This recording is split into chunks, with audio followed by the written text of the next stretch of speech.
দেখো তুমি তো সবটাই জানো, তাই কটা দিন যদি একটু ধারে মাছ দাও।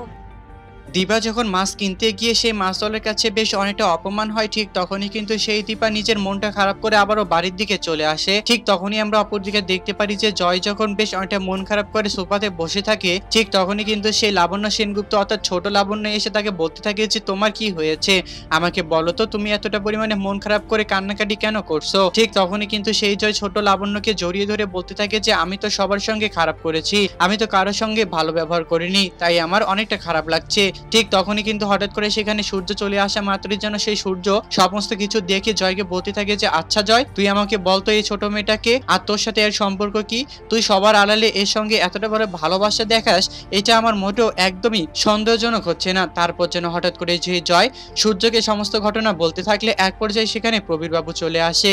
তখন যেন সেই জয় আবার কথাগুলো পাল্টিয়ে অন্য রাস্তায় নিয়ে যায়। তারপর আমরা অপরদিকে দেখতে পারবো যে সেই রূপা যখন আবার কৃষ্ণের সঙ্গে করে নিয়ে মায়াপুরের উদ্দেশ্যে রওনা দেয়, ঠিক তখনই কিন্তু দীপা তাকে ফোন দিয়ে বলতে থাকে যে তুমি এখনো বাড়িতে আসোনি, তুমি কোথায় আছো।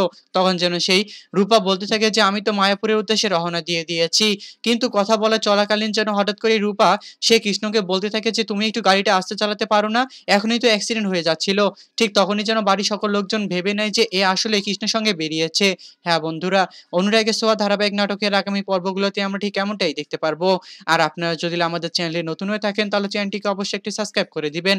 আর আজকের এই এপিসোডটি আপনাদের কাছে কেমন লেগেছে তা অবশ্যই আমাদেরকে কমেন্ট করে জানাতে একদমই ভুলবেন না।